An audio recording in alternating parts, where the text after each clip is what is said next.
Hi, this is Mike Noone, so welcome back.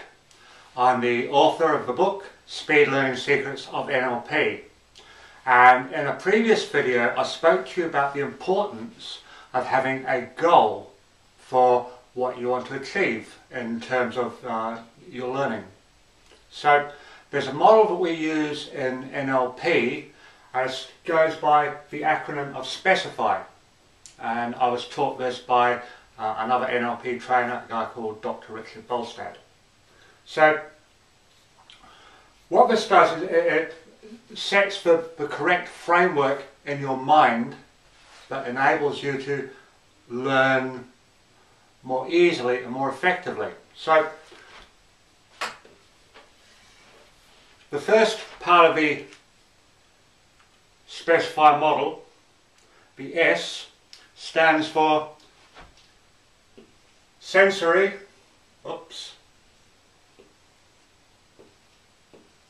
specific. Now what do I mean by that? Well,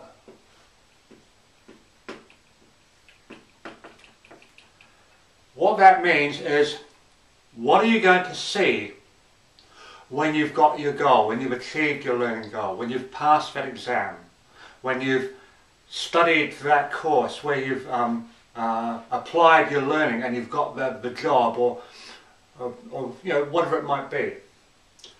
So it's, what are you going to see? What are you going to hear other people saying about you having got that goal? And what are you going to be saying to yourself inside about it? Are you going to be excited? How are you going to feel emotionally?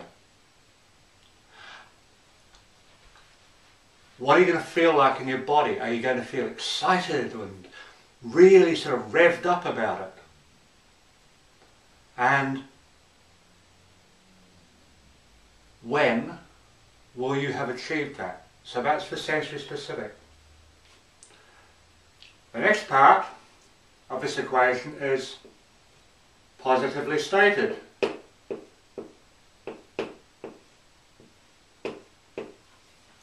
And it's like, I'd like to take you through a very quick little exercise here. Don't think of a blue tree. Whatever you do, do not think of a blue tree. I forbid you from thinking about a blue tree, especially a big, bright blue tree that's sort of flashing on and off. Now, what are you thinking about? Oh, a blue tree. Now that's a surprise. Because see, sometimes people come and see me and they say, oh, Michael, you know, it's just, my life is absolutely dreadful. I keep having these panic attacks and I keep saying to myself, don't freak out, don't freak out. Do you hear what they're doing?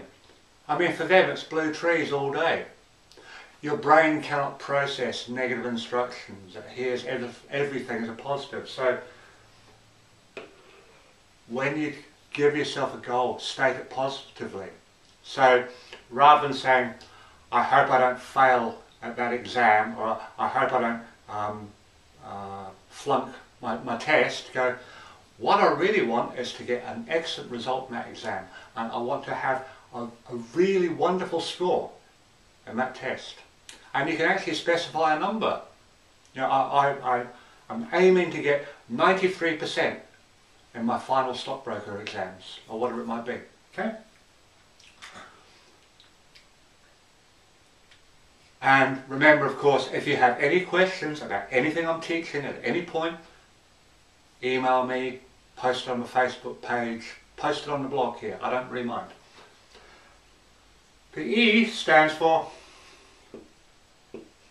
ecological. Now, ecology is the study of consequences. And so an example of that is the Amazon rainforest.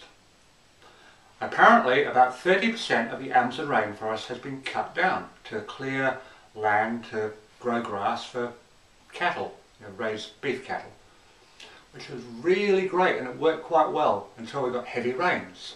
And then all of the topsoil, which was only about 4 inches or 100 millimeters thick, got washed away. And now they've got this wonderful desert. And nothing's going to grow there for thousands of years. So that's an example of ecology. So it's the study of consequences. And one of the things I ask my clients is, when they say that they have a goal, is, okay, what are you going to gain from having this goal? And the other thing is, what are you going to lose as a result of having this goal? So that is two other frames or perspectives I would encourage you to use when you're goal setting. What are you going to gain? What are you going to lose? Okay? It should be choice increasing, because why would you want to do all that work to end up with less choices? Doesn't make sense. There's a reason that you're embarking on this study of this learning process, and one of the things that we do in NLP is we strive to increase the number of choices that people have available to them. Because in conventional psychology and counselling, and my background is actually as a transpersonal counsellor, or one of my backgrounds, we would try and sort of cut things out from people to make them whole. But that didn't work. And it's like, if you've got an alcoholic, one of the things that happens is that they're going to maybe go to a pub, they're going to be talking to their mates, and they're going to go in with the strongest intention in the world they're not going to drink. And then they go, well, since I'm here, yeah, I'll just have one. Yeah, just to be sociable, yeah, just to, yeah, to talk to the boys. And then after they've had it once in a while, well, I've had one, so, you know, hasn't done me any harm, so I might as well have another. And before you know it, we're on a bender.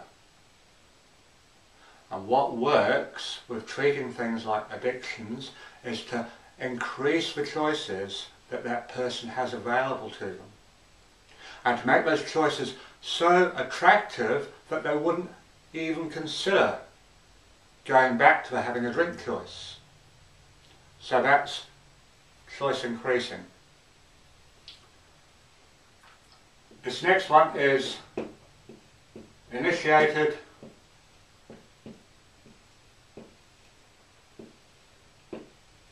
by self. Took me quite a while to get to learn to write sideways like this, you know. Initiated by self. That can be basically summed up as nothing moves, nothing changes till such time as you take action. And it is probably the biggest killer of any sort of progress. So, and what you can do to encourage yourself to take action is to come back to the sensory specific goal that you've set. Keep reminding yourself of it. Okay? So, first step identified is what the F stands for.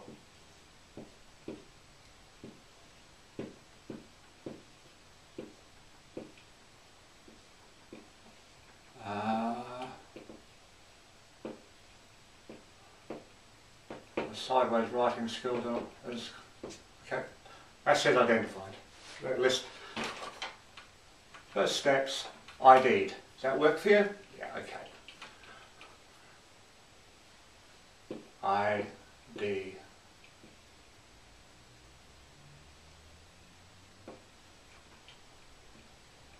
Okay. What's the first thing you're going to have to do to get your goal? If you want to do a master's degree, or to become an expert at crochet, or just really good at gardening, or just learning to be with your kids, you have to identify the first thing that you need to do. And here's the thing, you've already taken that first step just by signing up for this series of videos. And there is, of course, a lot of other videos that you can watch. And this last one here, I'm just going to tell you what it is, and I'll explain it in the next video. And that is your resources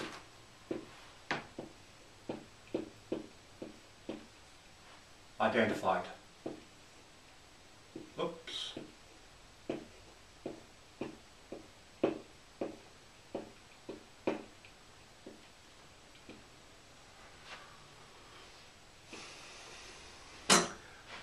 When we think of resources, we think of time, money, people, teams.